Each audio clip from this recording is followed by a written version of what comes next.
And here we turn to journalism, and not only to journalism, but to journalism of investigation. And so what exactly is that? It digs deeper and often for longer into the stories that are behind the headlines. And so what Under the Volcano has been trying to promote, encourage, and also, we hope, inspires, and to train.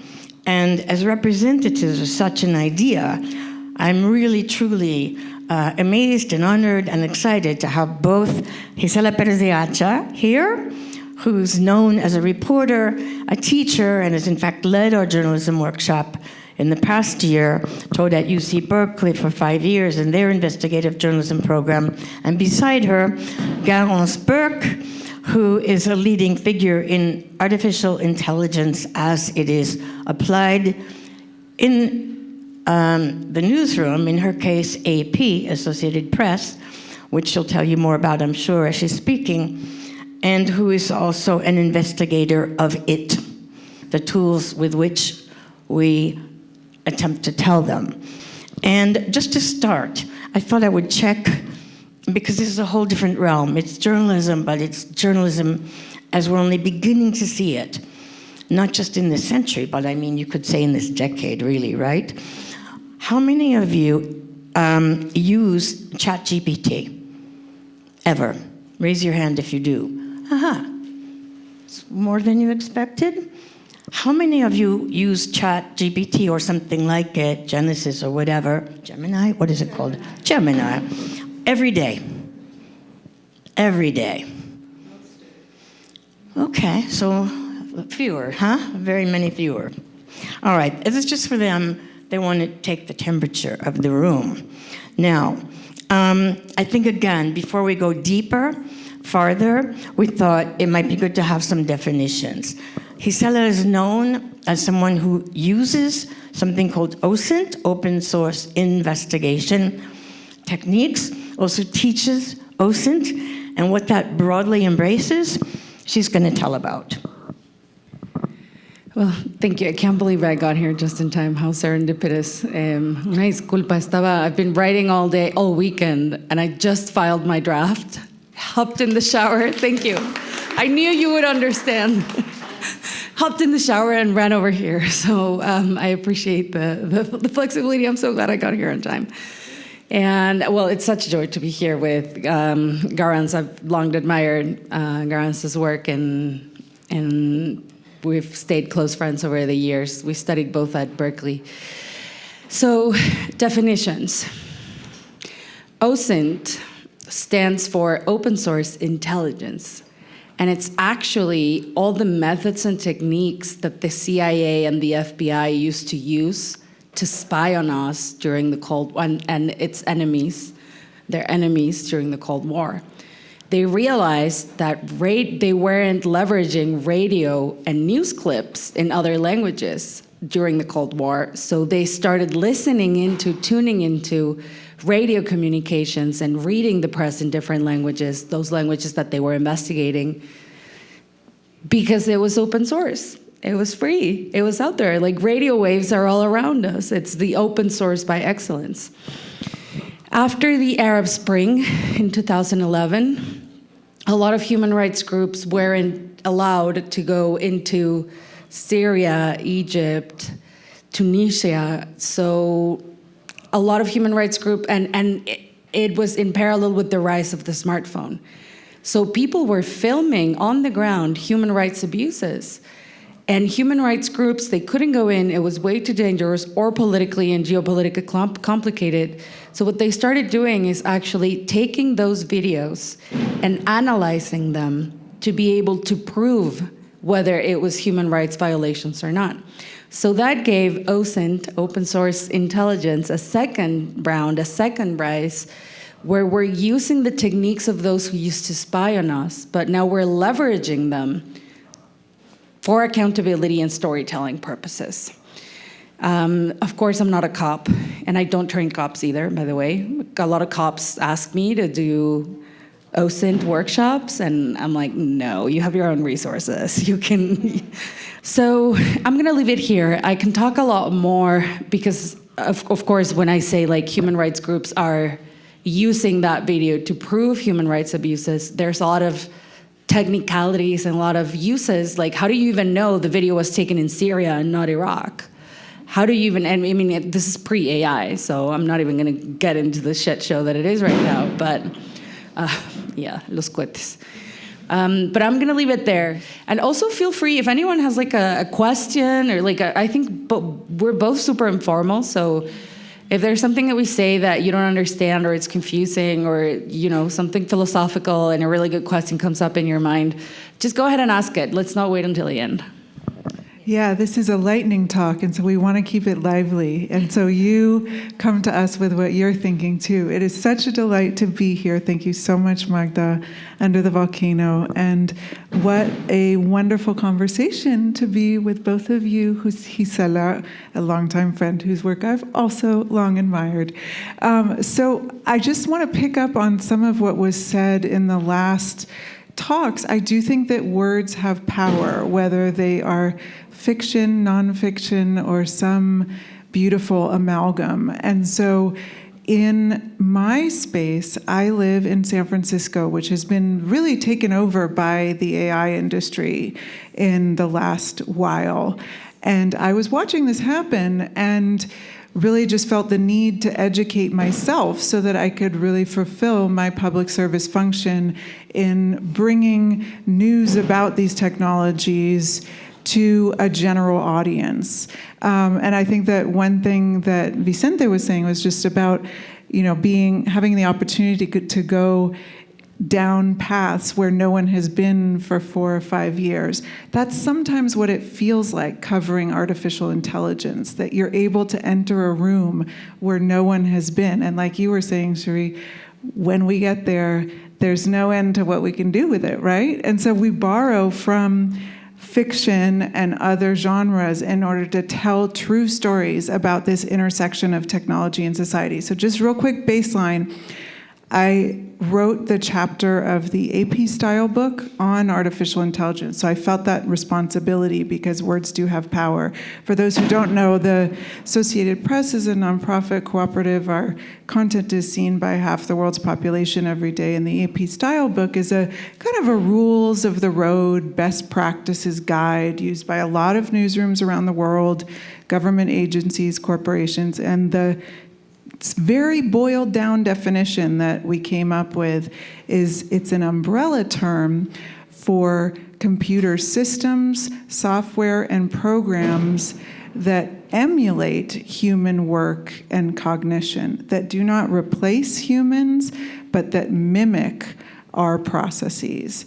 And I felt that was really important to just set that apart. And interestingly enough, just like OSINT, artificial intelligence also began with funding from the US government from DARPA, which is a funding mechanism of the defense agency. So I think we can talk more about this, but just a quick baseline of OSINT and AI, so we're all level setting and we're at the same place in the room.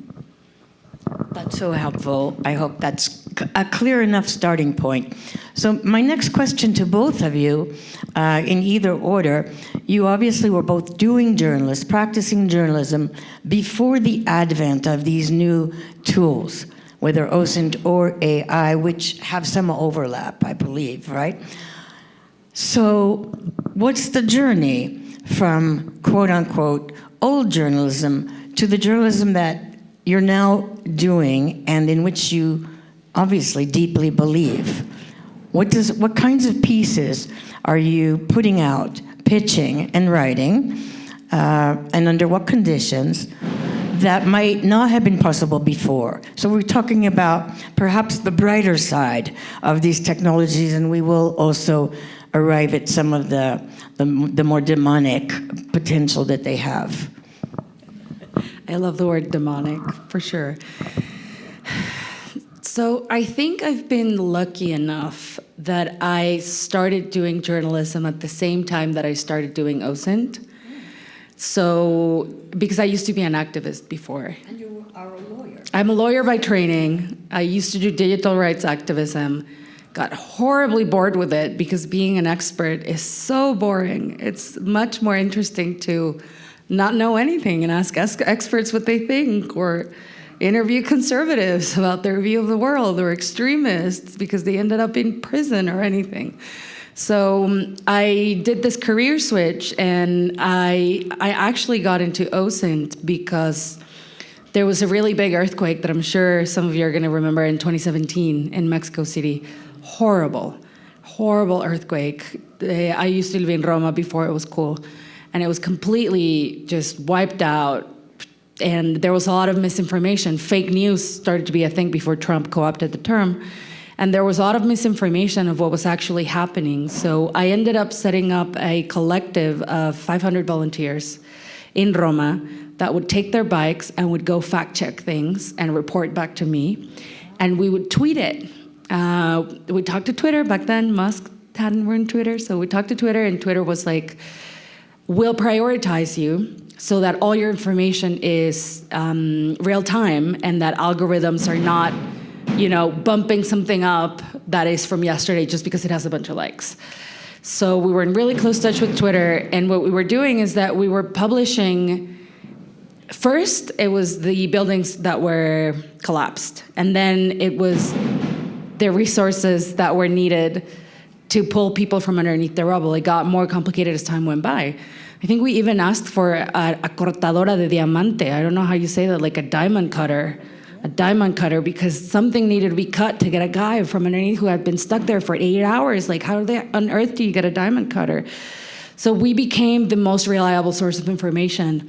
Total side note, and then I'll get back to your question. I got a call from the IDF one morning at 8 a.m., before Gaza and, the genocide, the potential genocide. But got a call, and they were like, hi, we're from the IDF. Is this Gisela Pérez de Acha? I'm like, yes. The police told us that we're done digging people from underneath the rubble in this place, and the police doesn't know where to tell us to go next, and they told us to call you. And I'm like, oh my God. I'm like, I haven't slept in 10 days. Give me 2 hours. Ma'am, this is urgent. It's a diplomatic mission. I'm like, you're number 5 on my list. Let me get to you. Let me wake up. I'll have someone call you back. So I absolutely fell in love with journalism and OSINT, and that was all open source. The fact-checking, of course, is not open source. Like, you have to send someone in a bike, and then they have to come back and report it.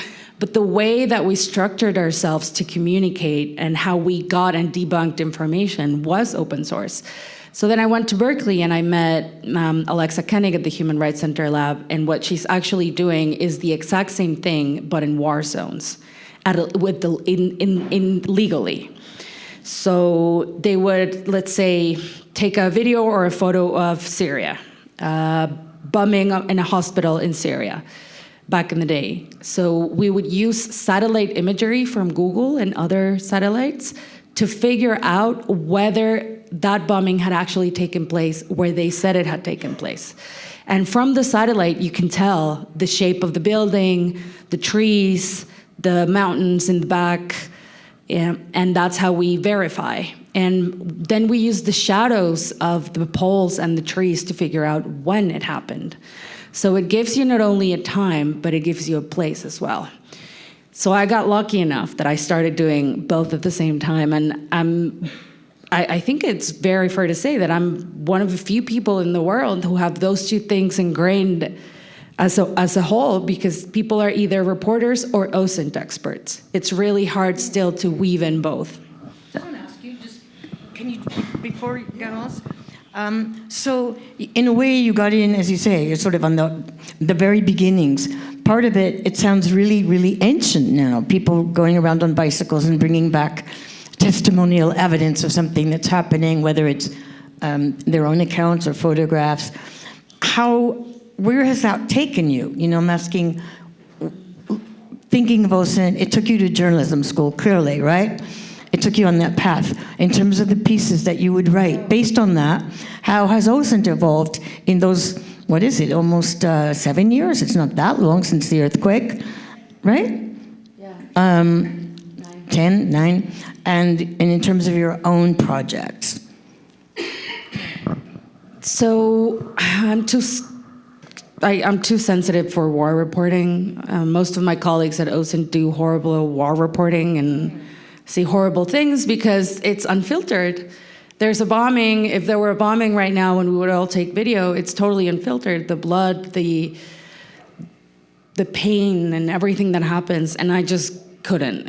I'm too sensitive for that. So I have pivoted to, I do cover a lot of the drug war in trying to put together narratives. For example, the Mexicans in the room are going to remember El Culiacanazo. When the son of El Chapo Guzman escaped from authorities, he was trapped. He was arrested, and then the cartel sieged the city in like under 15 minutes. And the authorities, the Mexican government was forced by the cartel to release El son of El Chapo Guzman, whom they had just captured. And I was able to put all of the, I'm able to say they sieged the city in less than 15 minutes because there were over 500 videos that I geolocated. I used satellite imagery to figure out where they were taken, and I chronolocated. I used the shadows of the poles and the trees to figure out when it had happened, and I put together an entire timeline of how that had happened. So it's a way to tell a story when there's a lot of chaos and a lot of social media content. And now my present hobby is I'm tracking the Trump administration's disinformation campaigns. I'm taking all of the successful disinformation campaigns and I'm kind of like backtracking to see when they started, why are they successful, how does the right-wing apparatus propaganda machine work, and it's very OSINT because it's a lot of tweets, a lot of Congress hearings, but it's also a lot of AI because you do have to automate all of that in a process, even just to analyze it. I have 20,000 hours of podcasts. I'm not going to listen to 20,000 hours of podcasts, but I can definitely have a little help with AI and ask either ChatGPT or Gemini, like, hey, help me out. Let's just find all the instances where they said censorship. That's a perfect segue, at least to my understanding. So, in a sense, things like geolocation, chronolocation, the use of shadows, tracking by the angles of the sun, enable you to verify things. And also, it sounds like, from what you just said about that current piece, to synthesize across lots of data and try to tell not just one sort of vertical story, but a whole collection of parallel stories that maybe tell a larger story, right, about disinformation or misinformation over time. So I would think that might lead to the sorts of things that you personally or that AP is looking to cover.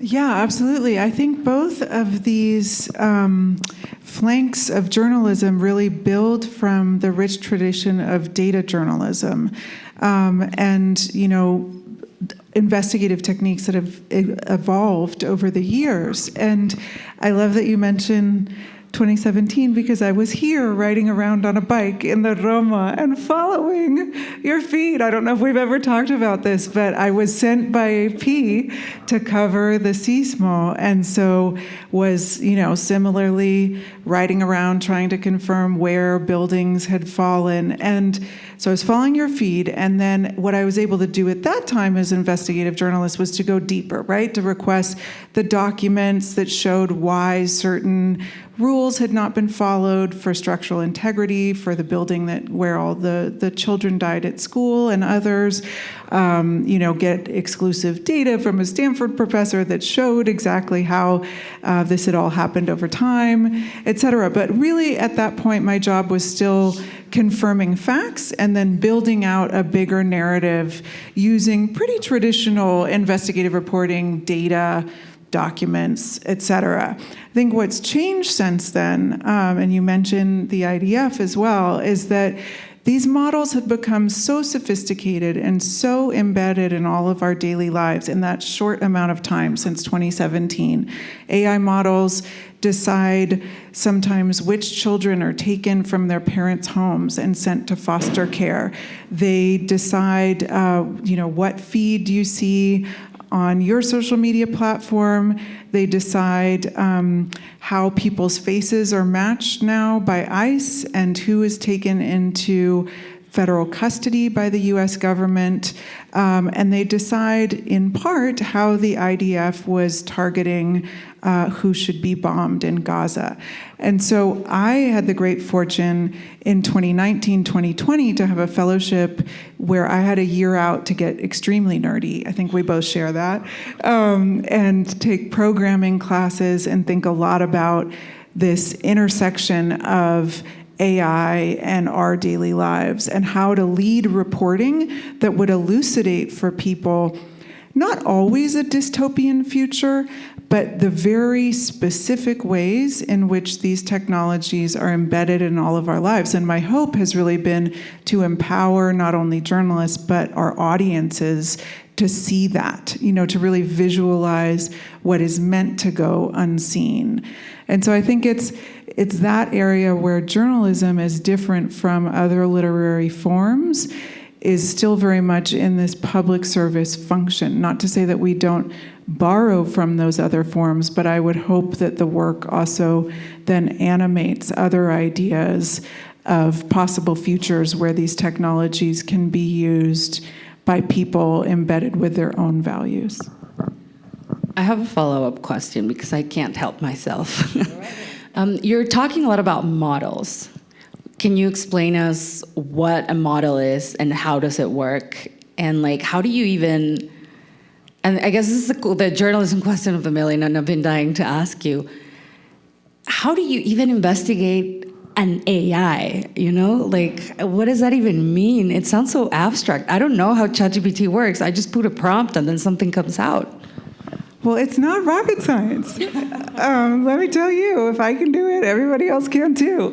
I think part of it is a spidey sense, really. You just like anything difficult that we all do, starting to understand, the drudgery of tax regulations when we're filing our taxes, or, land holding, titles, et cetera. All of these concepts are very difficult. And so for AI, for me, it really just meant learning a new vocabulary, learning the definitions of new words, and taking on new concepts. So a model is a computer system, software, or program that is created to do a specific task. So it should be optimizing or predicting based on a whole set of data in order to come up with an output or an answer. That's what ChatGPT is doing when you ask it for a recipe for chiles en nogadas or whatever. It's scouring all of its training data that has anything to do with chiles en nogadas and trying to put together a sentence that, based on its understanding mathematically of how the words chile and en nogada have fit together historically, it might posit something that sort of sounds human. And remember, it's mimicking us, right? It's not that it actually knows how to make the dish. But I think that one thing that's happened as well since 2017 is these models have become much more complicated. And so while you used to, as a journalist, be able to say, okay, cool, this specific county is using an algorithm to help social workers make decisions about which kids get taken from their families and sent to foster care. I want to know all the data you have. I want to know how you're determining which parents are risky. I want to know what the outputs are, and why is it that more Black children are taken from their families than white children. Now, we did a story on that, by the way, that caused a federal civil rights investigation. Nowadays, the models themselves are so complicated, the code is so advanced that often the engineers who originally created the models cannot tell you in plain English how they work. And so that is, again, this sort of spidey sense. You get to start thinking about, well, there's probably some AI in this surveillance camera that's on the street pole where I'm walking by. I'll learn a little bit more about that. My doctor just asked me if she could use an AI-powered transcription tool to take notes of our meeting about my cough. I wonder how that one works. How well does it actually detect coughs as opposed to broken legs, right? So it's that kind of training your brain to, again, see what is meant to go unseen that leads you to these really powerful stories that lead you into these rooms where no one else has been, and ideally allow you to break news in the public interest that, when we have all the best circumstances, causes positive change. Well, of course, a lot of what you described, going into that room where no one has yet trod, it inevitably sounds like science fiction to someone like me, you know?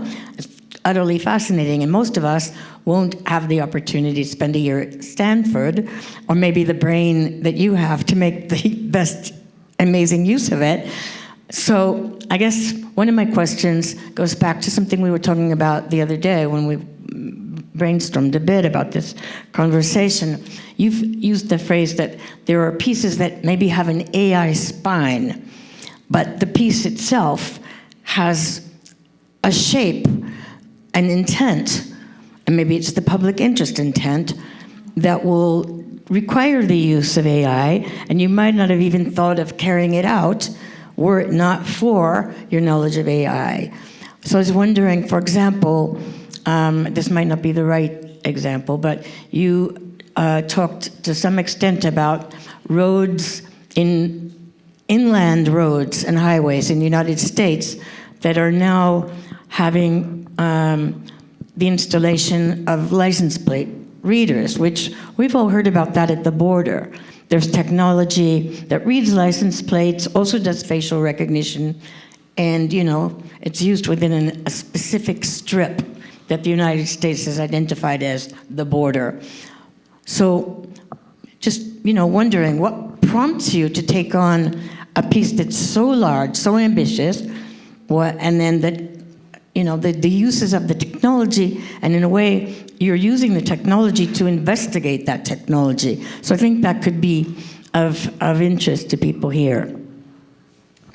No, well, thanks so much. So yes, absolutely. And I think one of the things that I find fascinating about the realm of AI, as in so many thorny questions that we ponder as journalists and folks engaged in writing and creating, is this gray zone. It's neither good nor bad. It's sometimes very morally questionable, right? But there's many ways that we can use these tools to help us do our work at a time when media is, facing incredible pressures on all ends. So this is a story that Magda mentioned that we published, colleague and I, at AP in late November of last year. The basic gist is it was about how the U.S. Border Patrol is running a predictive policing program throughout many parts of the United States on drivers on the Great Open Road.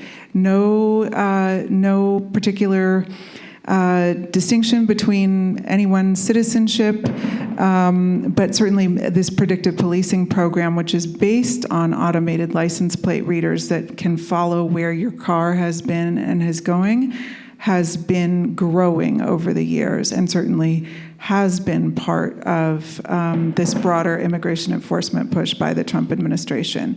So we used some AI in order to do this investigation over about 6 or 7 months. We put together an AI-powered scraper, like you were saying, to get all of the contracts that the Department of Homeland Security was putting out, and AI gave us a nice little summary of each of those contracts so we could track what kinds of surveillance tools the U.S. government was going to use taxpayer dollars to buy.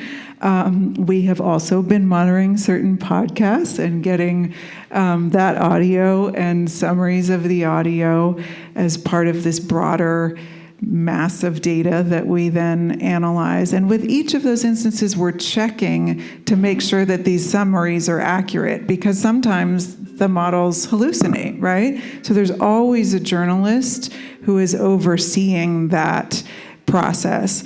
And then I think it was also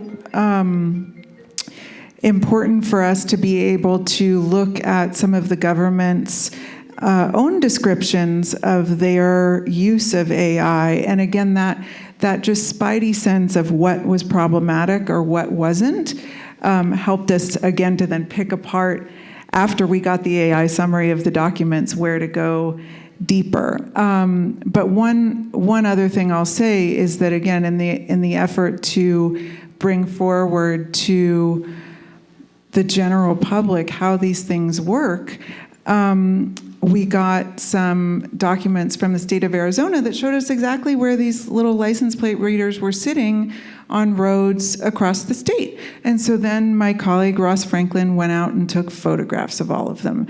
And some of them were hidden in traffic cones, those orange cones that look like somebody's hard at work. And so again, we just wanted to kind of demystify these technologies and help people understand that really they're quite tangible, and what it takes is the ability to see and then decipher what that means for the public. I wanted to add something, because when we're brainstorming about this, there's a lot of discussion on, should you use AI to investigate AI? And at a very philosophical level, one of my favorite books and authors, and one of my favorite quotes is Audre Lorde's, "The master's tools will not dismantle the master's house." But I might disagree with Audre Lorde in the case of AI, because I just don't think that our human brains have that much data processing power. I really think that we're at the point where we have to harness AI tools to investigate AI, because otherwise we're not going to be able to keep up. Of course, with the caveat that, AIs are still a little stupid and they hallucinate. And there's this viral trend on TikTok right now of people who are, asking ChatGPT something with voice conversation. Have you seen those? Mm-hmm. Oh my God, and they ask it so how many R's are there how many T's are there in committee? And ChatGPT's 3 T's. Oh, 3 T's? Are you sure? Can you spell it out for me? COMMITTE. But that's 2 T's. No, it has 3 T's. And it's kind of it's a whole trend on the stupidest mistakes that ChatGPT makes. So with the caveat of all the hallucinations and all the mistakes, and I'm sure whenever I use AI, I use it for summaries and for scraping, but that's pretty much it. I wouldn't dare to use it to write. I wouldn't dare to use it for a final-facing product. It's only, it helps me cut through the noise in a sea of information. But I do think a lot about that, because we have passed the stage where the advances in AI are so quick that I'm afraid that as humans and as a humanity, we're going to stay behind. I'm afraid that we're not going to be able to keep up with that amount of processing power. So just leaving it out there for further reflection. Well, how do you feel about that? Just bluntly, are we being left in the dirt and AI is racing ahead, or do we keep up? What does that mean for you, where you sit at AP? And, something about that, but also the rest of us humans, hominids, what do we do? Well, I'll just say I don't speak for AP and its entire corporate policy on AI. I do sit on some committees that help decide how we can ethically use these tools in ways that fit with our journalistic values. I think every technology has values and biases embedded in it because it's made by humans. Even if eventually, the vibe coding that you started takes off on its own, you started it. The same is true of even the most sophisticated models. They certainly are advancing far beyond our capability in many areas, but I think that our critical thinking skills and our humanity, and specifically today, our power as storytellers, is not something that AI is going to be able to catch up to. And I think that it's really important that everyone become acquainted with these terms and with these concepts, because It's how we use the tools and investigate the tools for our own purposes, is to not just let it sit aside, but rather to swim in those waters and feel comfortable enough so that we can have a discussion about it. Nobody needs to use ChatGPT if they don't want to. Nobody needs to use any of these tools necessarily, right? But you got to know what they're doing, I think. And that's where I come down strong, is we all really need to understand them. There's 2 great books on this, and then I'll pass it on to Magda. I just read, I've been talking about this because I'm obsessed, and I can't leave, it's one of those books that can't leave my brain. It's called If Anyone Builds It, Everyone Will Die. It's by Eliezer Yudkowsky, who runs MIRI, I can't remember what it stands for, can you? The, Research Center for Artificial Intelligence, the Ethical Research Center for Artificial Intelligence, in Berkeley, California. And it's these 2 guys who wrote this crazy book about how their argument is that superhuman AI is it's closer than we think, and that the developments of AI are so quick that we are developing AIs that already have a will of their own.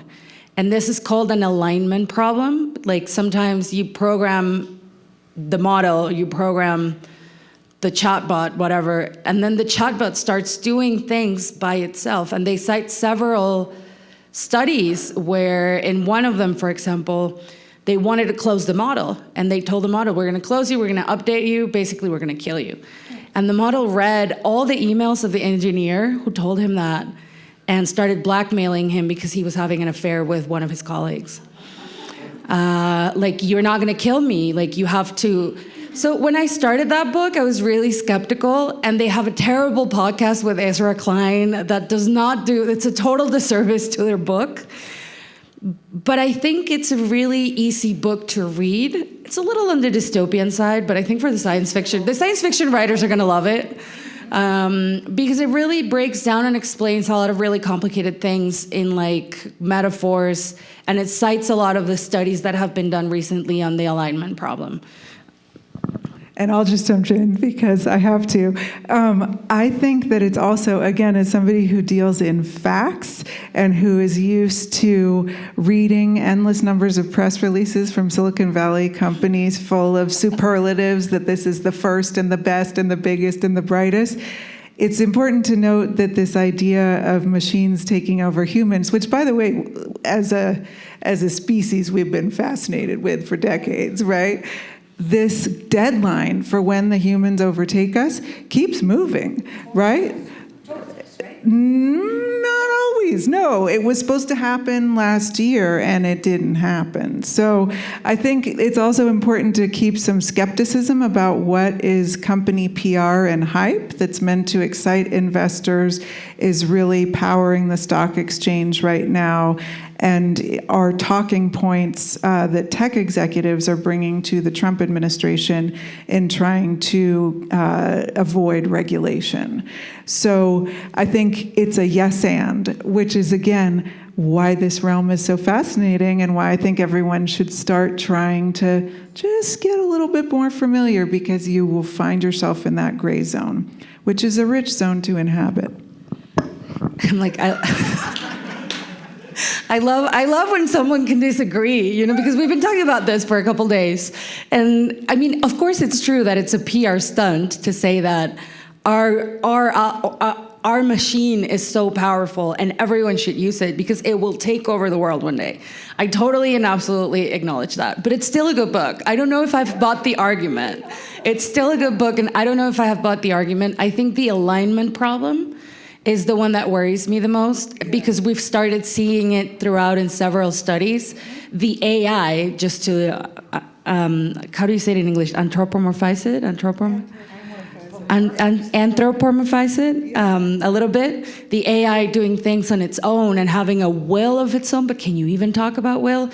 One thing I will tell you is I am an avid user of ChatGPT and Gemini and Claude and I'm a vegetarian and I collect my rainwater, so I hope that balances out the environmental damage I'm doing in the world, because I do think about that too.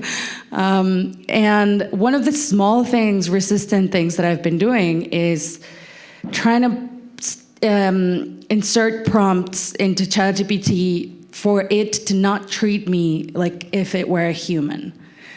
I'm like, stop humanizing yourself. You're not a human. Please talk to me in Spanish the other day. I was trying to make it do, I'm redesigning my garden, and I was trying to make it, I draw the shape of the garden, and I took a photo, and I'm like, please do this, but and oh my God, it took us like 15 attempts.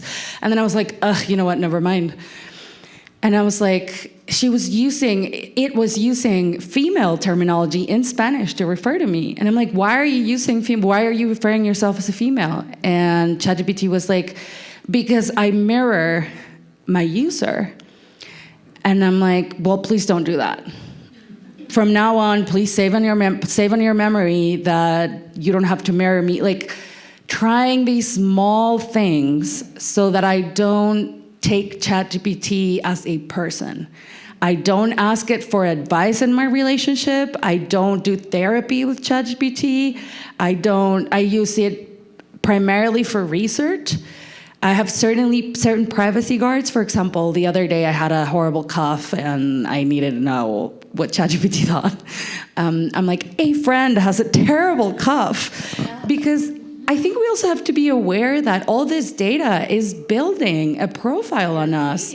You're feeding a profile of yourself in there. So as these data centers grow, as this AI grows, as this company grows, as these companies grow, the surveillance apparatus that it's already pretty bad, it's also growing. And the data that we're producing, it's being stored for posterity, and it could be used against us tomorrow. I mean, I treat my conversation with ChatGPT as if it were to be leaked one day.